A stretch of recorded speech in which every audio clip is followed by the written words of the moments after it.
Well, there she is, the old Hustler Super Z, and we're going to try to get you some close-ups this morning. And we did a pretty good wash job on it. It's still going to need a little bit of cleaning yet, but we cleaned her up, and it's going to need some rubbing and such as that to make it pretty.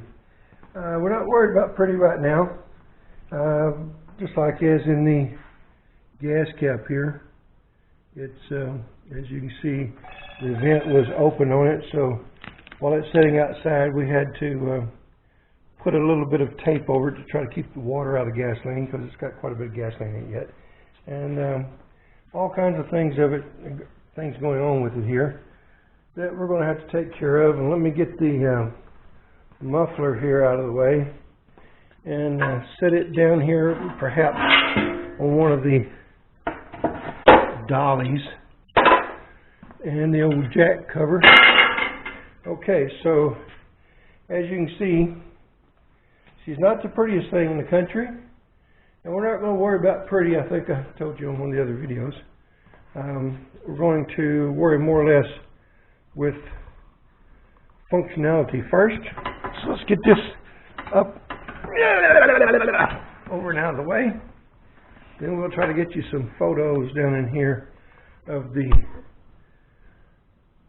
system. And I've got it fairly clean now.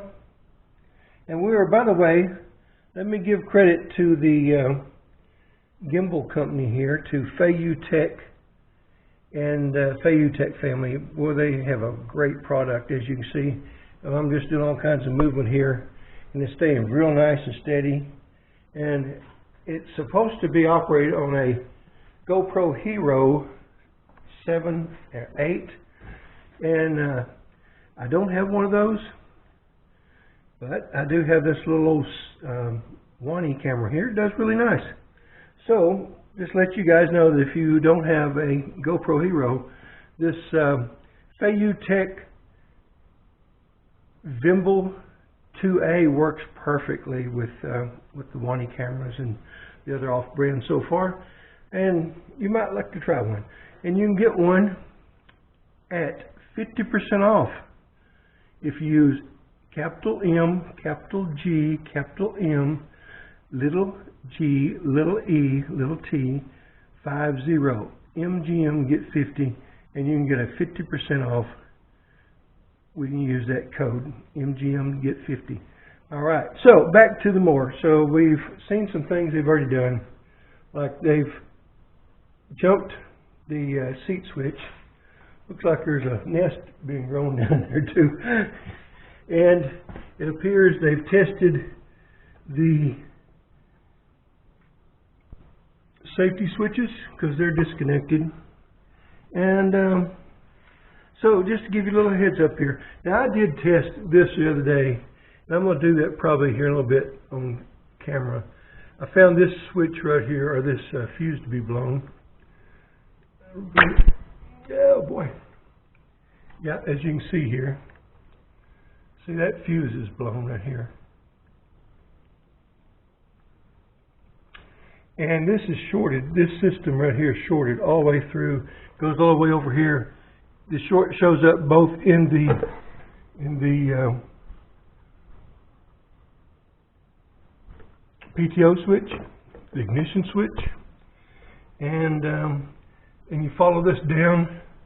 You can read the short through here, all the way through over into here, and you can read it all the way over into the hot wire here. And if you notice, someone has added a pair of jumpers here into the system from both the hot as well as the negative side here. So we're going to continue to do some diagnosis on this thing and try to figure out what's going on. We're just giving a little heads up on where we're starting, and at this point in time, whatever the short is, it's not allowing any power to get to the starter motor, to the solenoid.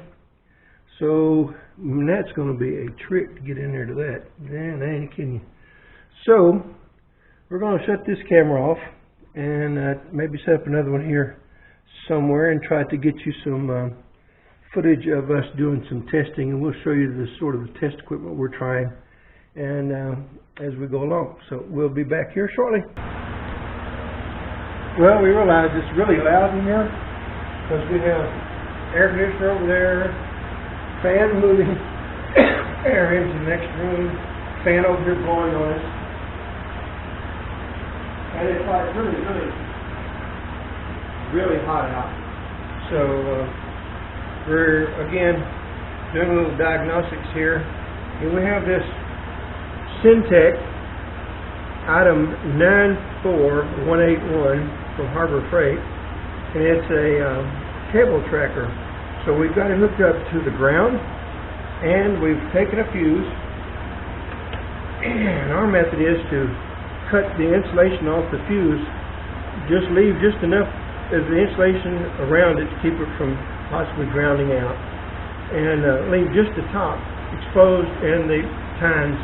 We stick it into the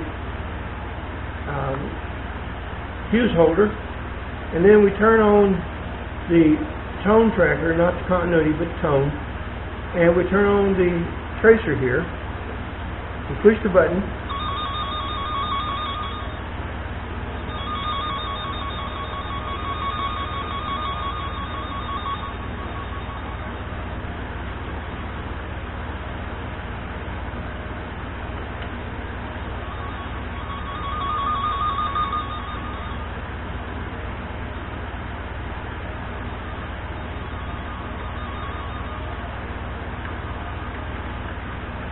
well, as you can see, that didn't have anything in it there.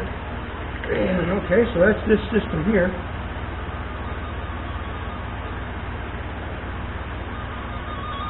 Now we've replaced the breaker today. This is an XL breaker, or relay rather, sorry. And it doesn't matter if that relay is in or out. I'm going to go to this side of this relay. Makes no difference. So it's shorted somewhere. Now, by the way, let's do this. Let's go to the hot side. Wait a minute. As you can see by the light here, pardon me, old lungs. Now, as you can see, this is the hot side here. That's where it comes off the key, off the battery. And we're hooked up to the opposite side to test the side that's shorted.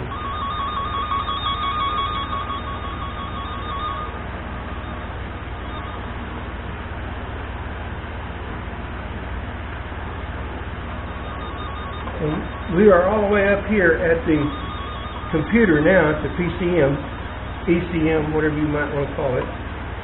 Electronic control module, or the PCM, which is still a computer module. We'll pull the dash here in a minute. Let's do one more thing here real quickly. Let's see if we can disconnect.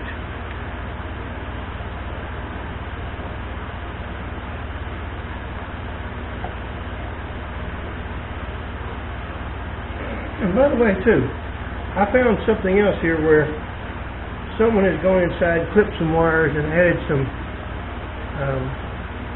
And I did find, too, when I got this from the owner, that all the work on this mower, every minute of this mower's life that it's needed and required any type of work has been done at Bright. Mower service, I'm not sure exactly what the name of it is, over in Clarksville, Tennessee. So he's gone in here and he's jumped this right here taking this out of the harness. He's jumped this wire and added a spade connector here. He's gone in the harness, cut this out, and added a connector here. He's gone in here, he's added a double wire here into the harness same as over here on that's on the hot side, and on the negative side, he's got triple wires going into the harness here. And we don't know where those things are terminating, but we have to figure that out as well. So anyway, we'll continue testing, and we'll get back to you shortly.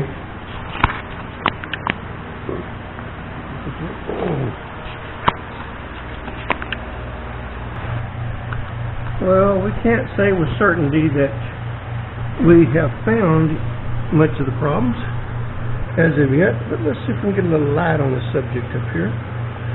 And if you look right up there, real closely, you'll see that there is 3 studs on the starter solenoid. Hopefully, you can see the starter ignition wire from the ignition switch has no nut securing the wire to the solenoid. So it looks like we need to find a nut, get it on there, tighten it, and just see if for some reason or another we might be able to get the starter motor to kick in. So if that is in fact the problem, and I certainly would believe that not having a tight and secured connection to the solenoid would be a problem, we're going to find out. So stay tuned.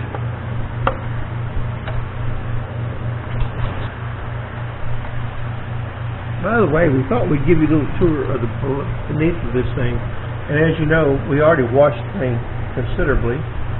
And even though it's been cleaned considerably with the wheels on, they're in the way. So it looks like I need to get this thing outdoors and try to get this thing cleaned up and get it to where we can get underneath the thing and really trace everything down, figure out what's going on. So just wanted you to get an idea of how bad this thing is, when we think possibly that it probably only uses about maybe 2 quarts of 20W50 motor oil in the hydraulics per every half acre or so. But anyway, bless its heart, we're going to try to give it a little help here and get you cleaned up where you can see underneath this thing as we go about doing our diagnosis in here. All right, again, stay tuned. Okay, have a little bit of progress. So we've gotten down here, down there. You've seen how nasty it is. After several attempts, we managed to get this. Of course, we have to have the requisite phone call come in as we were filming. But anyway, we got this remote starter switch hooked up. We got a undersized fuse, which is a 20 amp. Says it's supposed to be 25. So what we're going to do is we're going to attempt to see if this thing will crank now. So here we go.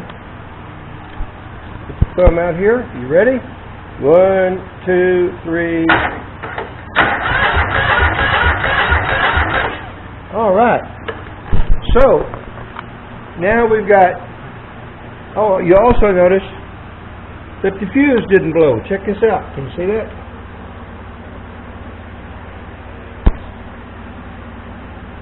Okay, fuse didn't blow. Now I'll show you that real quickly. We will put test light on both sides.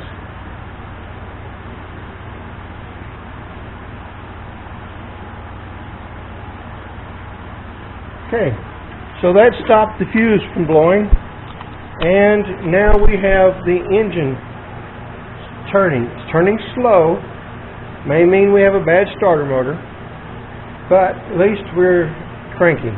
So next is we're going to go ahead and hook up the fuel lines. They're all really brittle and hard as rocks. And we're going to test out the fuel pump. And if the fuel pump thinks it's going to pump fuel, we'll go ahead and hook up the pump. We will attempt to turn it to both tanks and see if we can get it to pump fuel to the fuel injectors. Then if so, we'll try to start the engine. So bear with me. All right, let's give this thing a shot, see if she'll fire. All right, we're going to give it a little shot of carbon choke there. We're going to turn over the key.